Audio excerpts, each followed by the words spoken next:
the final part in the FNAF Ultimate Timeline. A family rebuilt.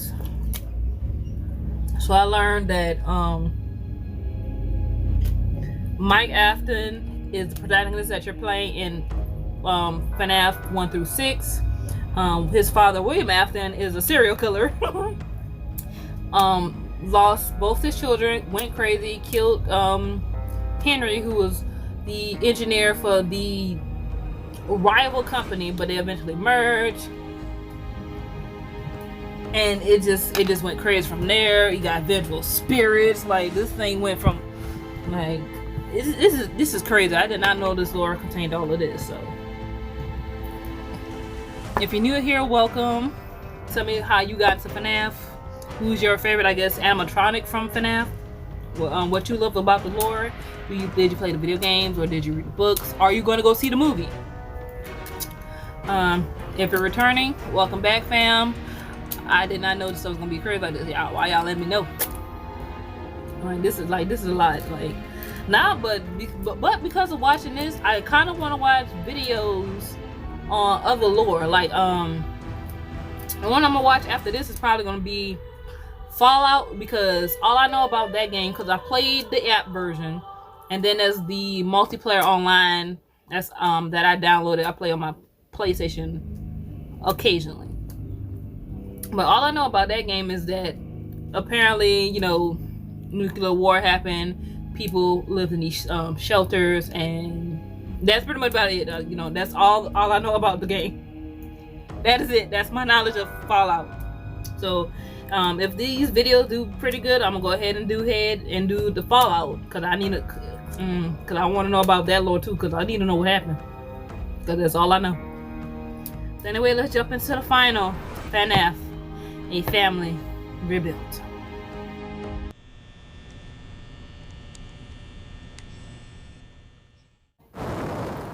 Hello, Internet! Welcome to Gametheory, and the final part of my FNAF timeline, where today we're bringing our story to a close by talking about the most complicated and controversial part of the timeline, the part that I've been dreading most of all, the end. The moment where we're finally forced to come to some definitive and difficult answers trying to explain what the heck we were watching in Security Breach. The last two episodes have been about death. The death of Afton's family, the deaths of multiple children, the death of the franchise itself as Mike and Henry figuratively and literally burn it all down. Today's episode, though, and the current end of this franchise, is instead all about rebirth. The return of old characters. Oh yeah, that does make sense. And the controversial rebirth of a franchise entering the next era of its story. But before we finally reach the end and a new beginning, let's do this.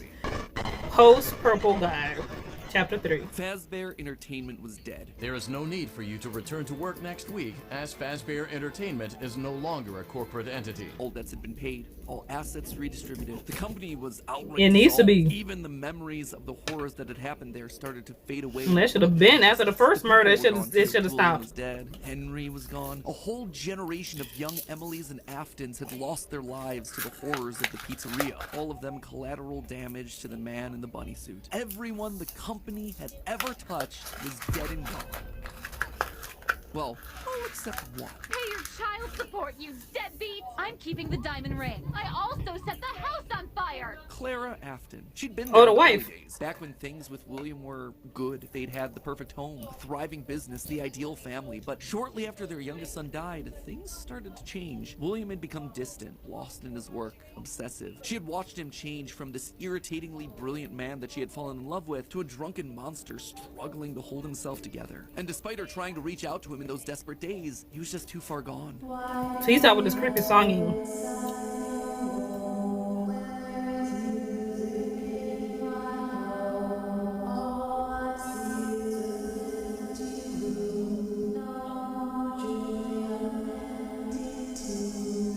Admit it, you wanted to. No, ma'am. For her sake, she had to leave the relationship. And from there, she largely Why faded she didn't into take her child with obscurity, her? a mystery from William's past, a footnote in his history. And that was fine for her. She wanted to leave that part of her life behind. She tried to move forward, never wanting to hear the name Freddy Fazbear again. A time defined by mistakes and broken promises. But then, the paperwork started to arrive. As Fazbear Entertainment began to close as a corporate entity, suddenly her mail was flooded with notifications, requests, obligations. She had been there since the beginning, helping William in the early days of his business, and now, as a shareholder and sole living member of the Afton family, all copyrights and trademarks of both Afton Robotics and Fazbear Entertainment passed on to her. Memories of this past life that she had long left behind. Looking at the blueprints, the contracts, the memos, she felt old wounds begin to reopen. The regrets of a happy family that had been torn away from her. William had always been brilliant. That's what had attracted her to him in the first place. He had a big brain. He had also been too blinded by obsession and pride. He was too jealous, too petty, too unable to actually see a bigger picture. But now, holding the paperwork that contained decades of heartbreak and trauma, she realized it was her turn. She was holding the power. This was her chance. And one thought resonated in her head. I will put them back together. I will put them all back together. She will be the one to rebuild this family. To rebuild the pieces of that shattered life. To reclaim the kids that Fazbear had stolen from her. But how? Looking at William's work now laid out before her, she knew that he had been onto something. Collecting Remnant, robotic humanoids, digital conscience transference. The pieces were all in place. They were just scattered, fragmented. It was almost like there were too many ideas going in too many different directions. It was such an important idea that she reiterated that point to herself. There were too many ideas going in too many different directions. That said, there had to be a way to save it all. She just needed to put it all back together. But how? To rebuild her family, she would first need to rebuild the franchise that had stolen them away from her. With ownership over the characters, their licenses, the technology patents, and the Fazbear name, she converted the corporation back to an LLC, a structure for smaller businesses that are usually family-owned.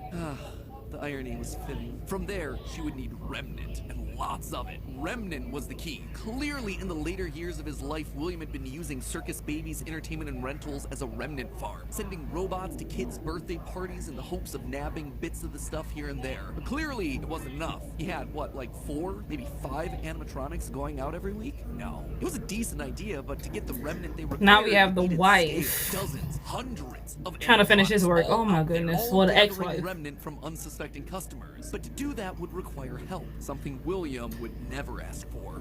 I'm starting to think that maybe Fazbear Entertainment is just cursed. Like, anytime you deal with it, it's just automatically cursed. A plan like this required partners, people outside of Fazbear. Mid-sized delivery company, DLZ Shipping Solutions, to help build replicas of all the original animatronics. And with meal delivery apps being all the rage, why not delivery service? Order one to celebrate your birthday, your Halloween party. How about a 4th of July picnic? We'll invite Liberty Chica and 4th of July Freddy on over. She would make sure that they made skins for every occasion. Chocolate Bonnies for Easter, Shamrock Freddy's for St. Patrick's Day, Dia de los Muertos Chicas. And thus, the Fazbear Funtime service was born. Is that Markiplier? You'll never be alone again. You'll always have someone watching your back. Was it ridiculous? Absolutely. Was it a sellout?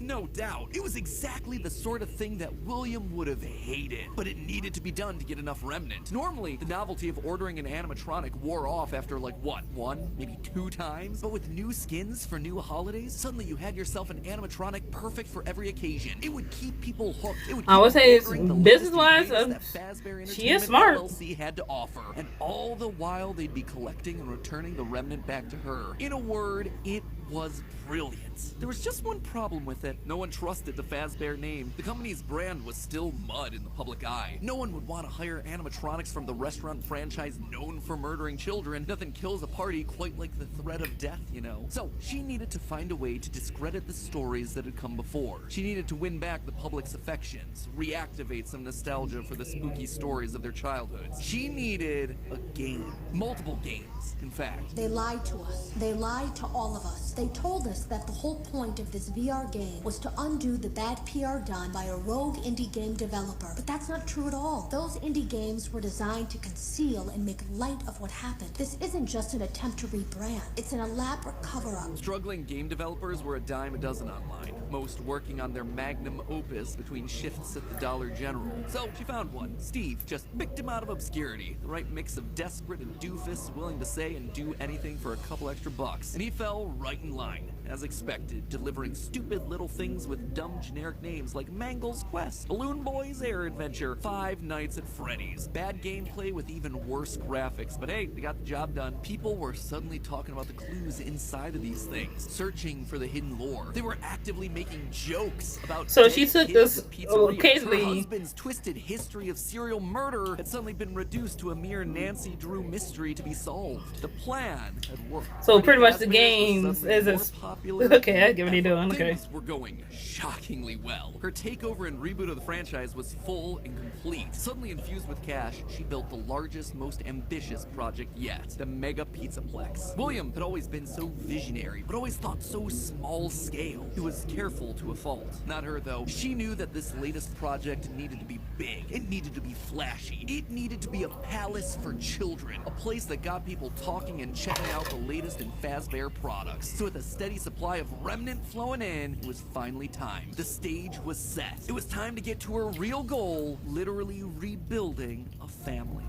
Ma'am, marry a man and have some more kids or adopt. 35. The first was obvious. The crying child, her little boy, the one that was the first to get ripped away from her. She'd seen down in his bunker that William had gotten very close to replicating artificial humans using animatronic technology. And so that's exactly what she would do. Rebuild her boy from the ground up using robotic parts. His shaggy brown hair, his favorite striped shirt, even down to small details that no one would notice, like the band-aid on his left knee. William's research had even found ways of making animatronics that could bleed and process food, making them virtually indistinguishable. What in a from Detroit Become Human is going on? Have any idea of what he actually was unless he was explicitly told. The only things that could possibly ruin the illusion were any overrides to his internal systems. If something were to, say, interfere with the cameras that he had in his eyes, or cause some sort of a core reboot to his hard drive, or x-ray his metallic bones, then yeah, he would be exposed. But otherwise, to the outside world, he was just your typical, normal human boy. She worked down in the bowels of the Pizzaplex, giving him life, but it was one thing to build him. It was another to help him remember his identity. He died so young, so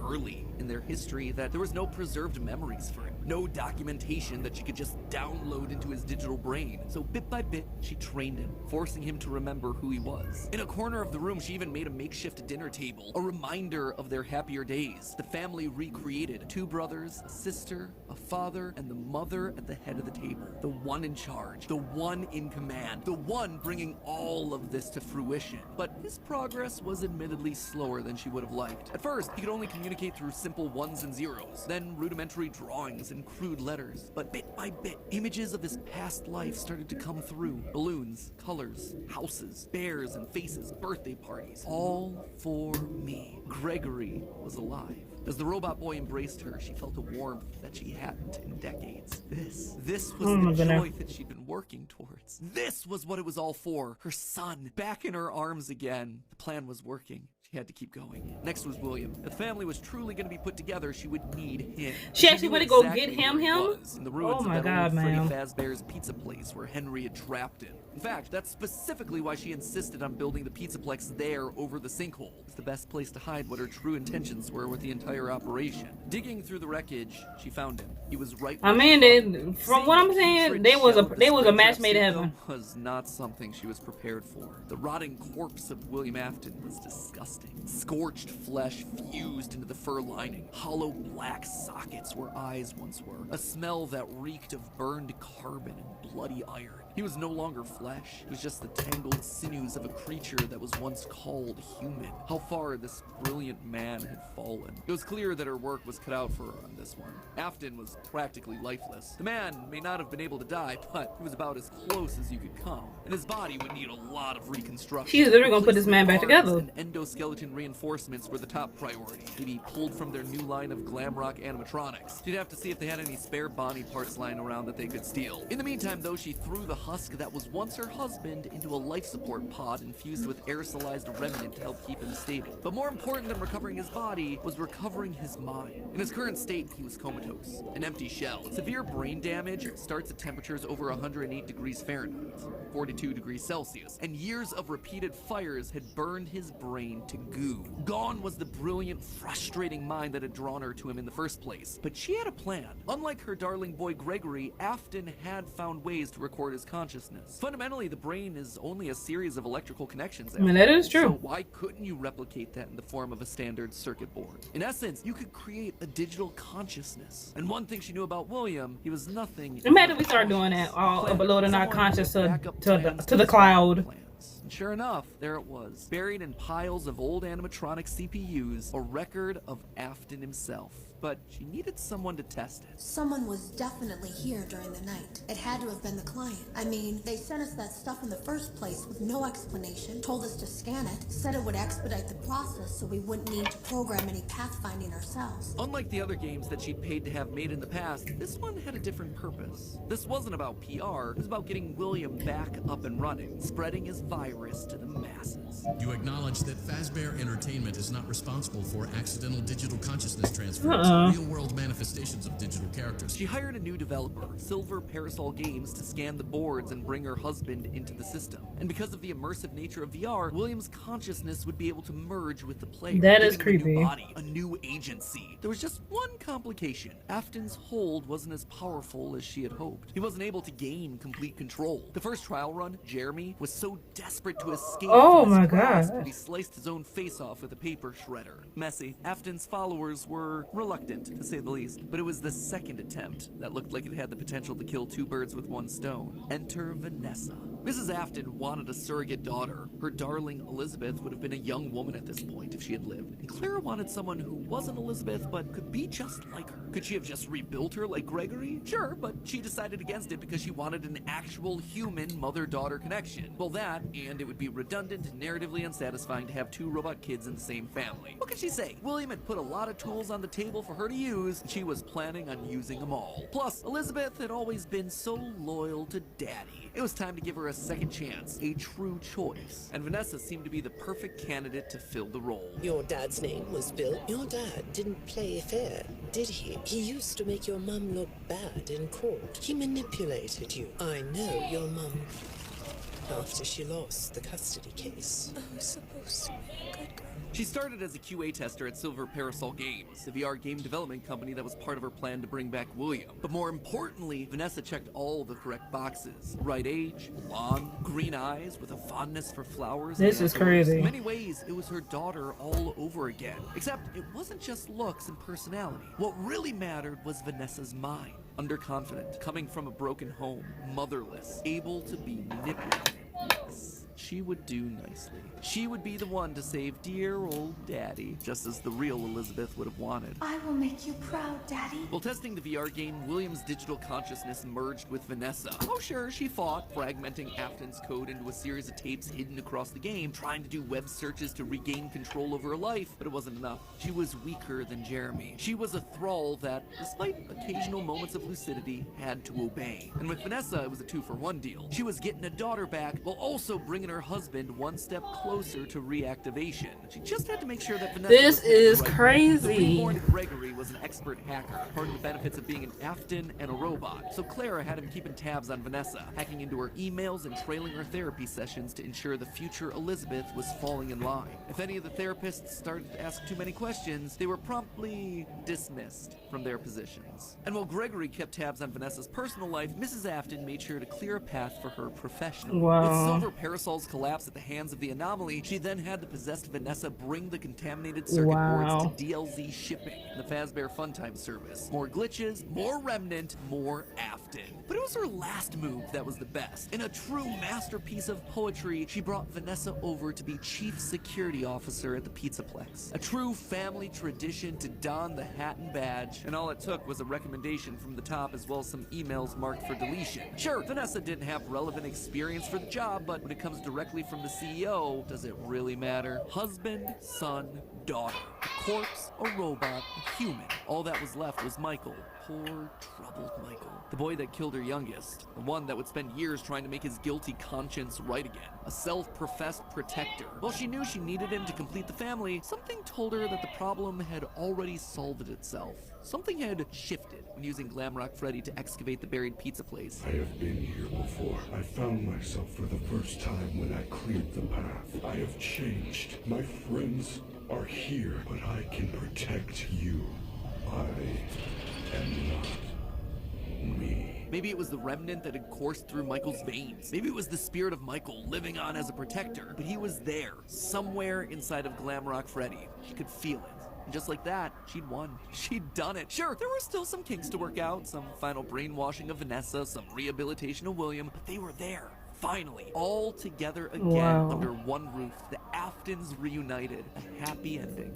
And that's how it could have ended. That's how it should have ended, had it not been for a few unanticipated developments. For one, something was just wrong with the Pizzaplex. Almost as if the entire building was crazy. Possessed. Puppet plushies hiding on ceilings, behind crates, places that they had no earthly way of belonging. Staff bots with greasy tears down their eyes acting like they were being puppeteered by some sort of a nightmare. Even their sounds had the echo of nightmares long past. It was as though a guardian spirit of the past refused to move on. As long as her husband was around, it too would linger. Only now, it wasn't just in one body, but it was in the essence of the building itself. She had seen stories of houses built on burial grounds getting possessed by angry spirits, but she'd never assumed that it could be real. Then again, in a world of living spirit metal and mind-controlling glitches, who was she to be so judgmental? The whole thing was ridiculous. Why would this be the line that she refused to cross? After all, the Pizzaplex was built over the burial ground of angry spirits, but it was the power cords that finally convinced her that something was wrong. Suddenly, these cords were striped black and white, like the security puppet from generations ago. The very foundations of this place, the materials and wires that constituted it, were rebelling against her, against the Aftons, against the quest to bring them all together again. And it was being helped by something else, something slithering through the building. Maybe they were connected, she couldn't be sure, but a blob of living wires could be heard oozing through the walls, stealing pieces and parts of the old animatronics showcased in Rockstar Row. She could only assume that it was a byproduct of all the remnant they'd been collecting. From Afton's testing, she knew that both light and dark remnant existed, one of positive emotions and the other created from anguish, anger, agony. Perhaps this thing was an amalgamation of all the darkest parts of the pizzeria's history, a collection of the hatred still housed inside these defunct endoskeletons and exosuits. As long as it was left alone, it seemed to be harmless. But if any Afton outside of Michael got too close, it would lash out wildly. Even young Gregory, looking to punish the family that had been complicit in its horrible creation. Little did she know, though, that Gregory should have been her biggest concern, that bringing the family together would have some unforeseen consequences. Gregory was normally the goodest of boys. She had literally built him that way. But lately, he'd been disappearing more and more often, disobeying her orders.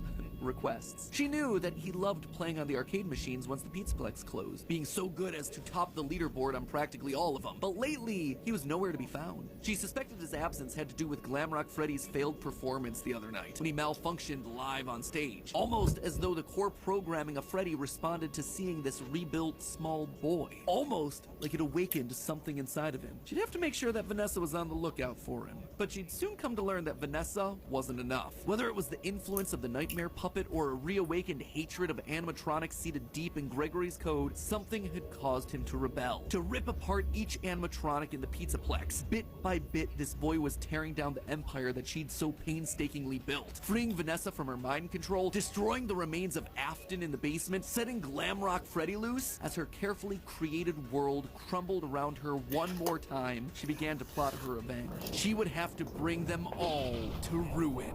And there you have it, my friends, nearly a decade in the making, my FNAF timeline for where the franchise is here in 2023. The year of Fazbear Frights, by the way. As always, it wouldn't be right for me to finish without going over some of the more controversial takes that I just handed out. I think we can all agree that this part of the timeline was always going to be the hardest, so let me just break down some of the major points. First of all, the biggest swing of this episode, and obviously the one that everything else rests upon, Mrs. Afton being the CEO of Fazbear Entertainment LLC. Here's why I went with this route. Now, first and foremost, the head of Fazbear Entertainment is the single biggest mystery that we're meant to solve at this point in the lore. The Ultimate Guide brings it up repeatedly. Who's running the show? Who is okaying these decisions? And in the security breach memos, we get multiple mentions of someone manipulating things from the top down. Whoever this is, they are the person driving forward every other facet of late-stage FNAF lore here. They're the puppet master who's hiring the indie dev. They're the ones relaunching the brand, building the Pizzaplex over the burial ground. So everything at the end of the timeline relies on this one singular answer. Now, as I see it, there are two possibilities here. One, an adult robot Elizabeth, like we see older versions of robot kids in the fourth closet, or Mrs. Afton. Could it be someone completely new to the franchise? Absolutely yes, but in a game with so many returning faces and repeated themes, it would be pretty random and arbitrary. So, between these two girl bosses, who then would it be? Well, Elizabeth always wants to please her daddy, so she'd be most likely wanting to bring him to life. But then, what's Vanessa's role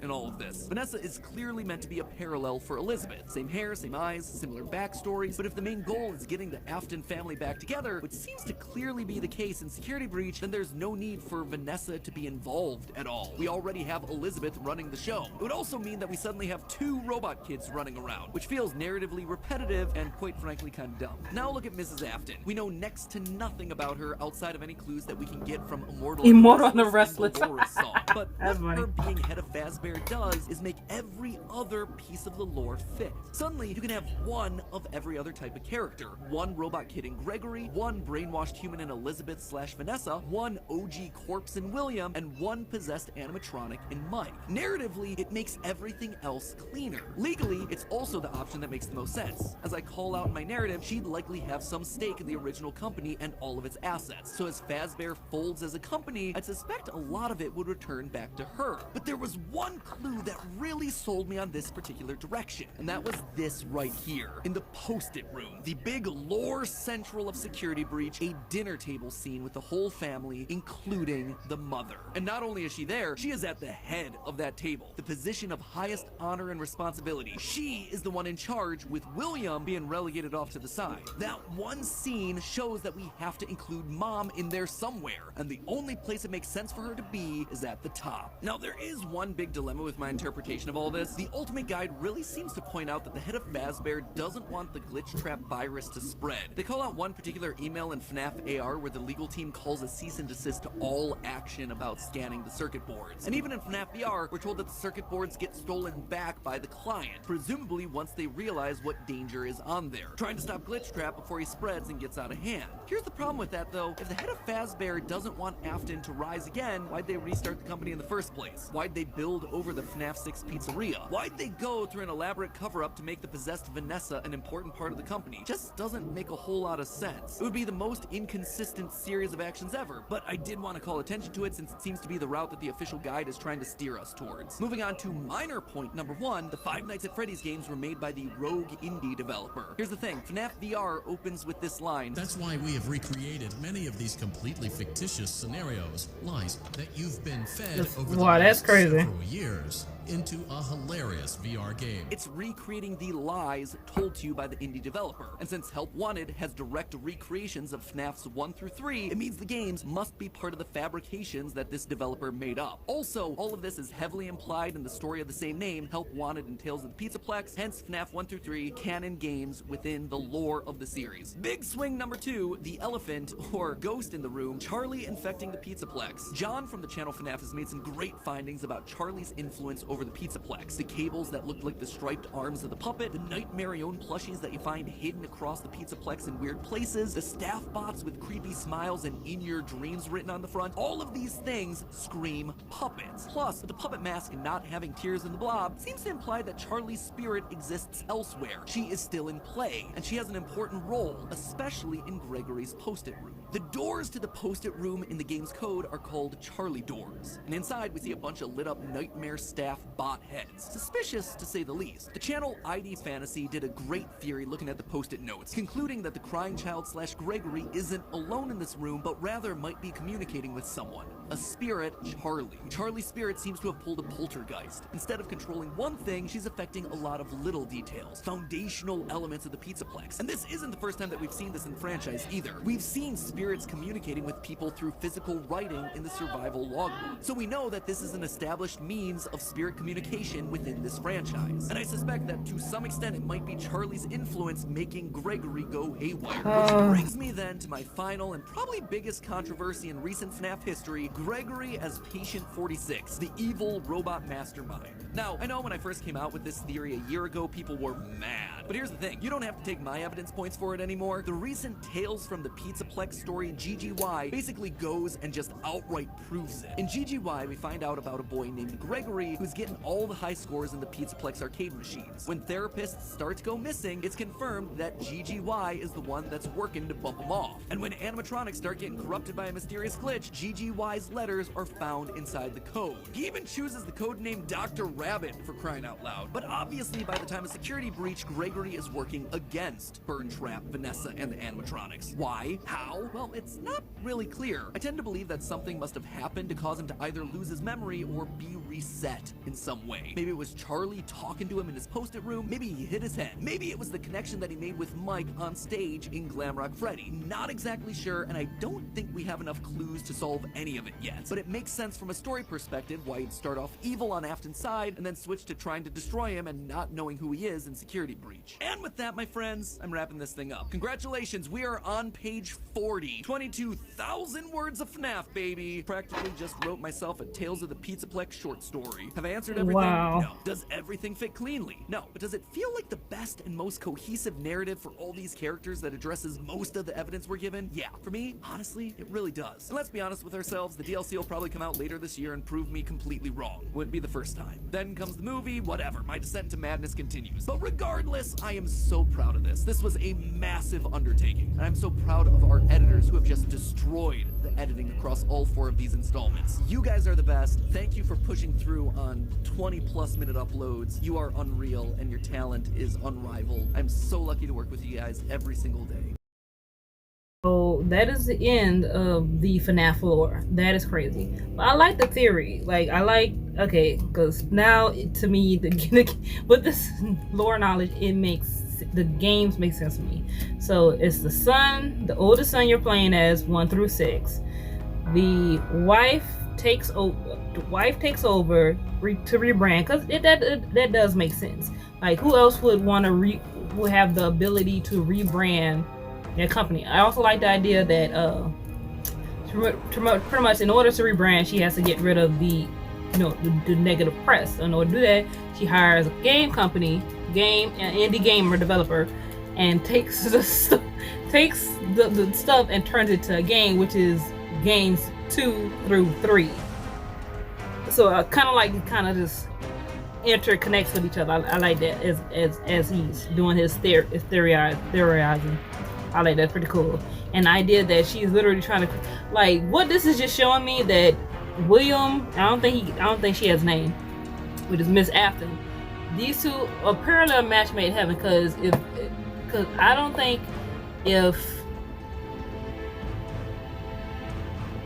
I had a husband, I lost 2 children due to incidents with animatronics, a husband who went drunk and went on a killing spree.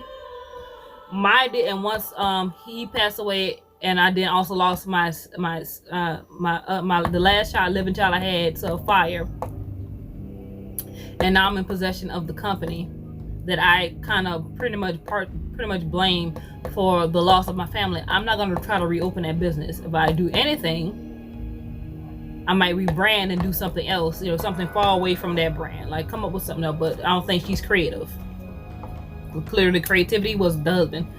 But her ideas of what to do with that brand, which I feel like, which also shows me that if William would have let his wife in on some of the stuff, I think he probably would still end up being I don't think he would have went down. I don't think he would have been a serial killer. He might still have been a serial killer, I'm not sure. But I think if he would have talked to her, I think Fazbear Entertainment, it would have been more, he wouldn't have to combine with Chica's party world. He wouldn't have to combine with her. Because what the wife came up with the idea was, okay, so she has these characters, right? She made them for different holidays. You got Easter, you got Halloween, you got the 4th of July, you got St. Patrick's Day, you got Valentine's Day, you got New Year's. you know how many things we do for each of these holidays? Market-wise, decor-wise, toys, teddy bears. Yeah. So if he would have just talked to her and she would have given him that type of idea, he would have took Fazbear Family Diner into a bigger franchise, but he wouldn't have to rely on he would have to combined with Chica's Party World. That's what I'm looking at in terms of that aspect. But the fact that her ideology is like, I'm gonna reopen it, take all the bad press, I'm gonna turn that into a video game, so people now thinking that's, oh, it's not, which would make sense because all the incidents happened in 1980s. And if you think about it, her method of turning it into a video game is really not that much similar for what we do now with actual stories. I mean, we don't turn them into video games, but we do turn them into drama series. Jeffrey Dahmer, Ted Bundy had a movie. We do take real events and we go ahead and turn them into movies or drama series. Titanic, a way to tell the incident of whatchamacallit, Amistad, slave revolt. 12 Years a Slave was a book. As I said, Ted Bundy, the movie with Zac Efron in it. And you got the Jeffrey Dahmer on Netflix with Evan Peters. We do the same thing when you think about it. Serial killers. We go ahead and turn them to a TV show or a drama series. And a lot of people don't like it. Some people love it. People make podcasts about serial killers. I mean, we're literally doing the same thing that she did in the game, except she just turned her stuff into a video game. We turned ours into a movie drama series.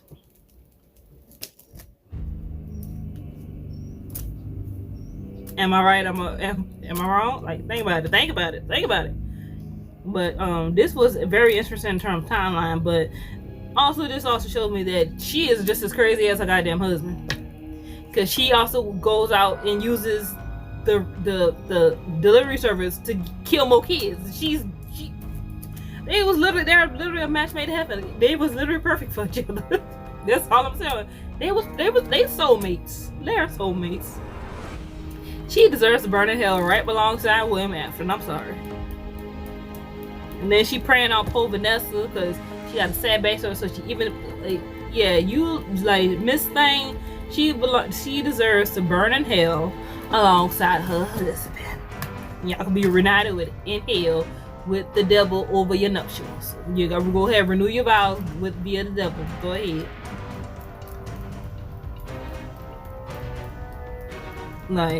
And then she rebuilds it on the old place. So yeah, you have vengeful spirits in the new place.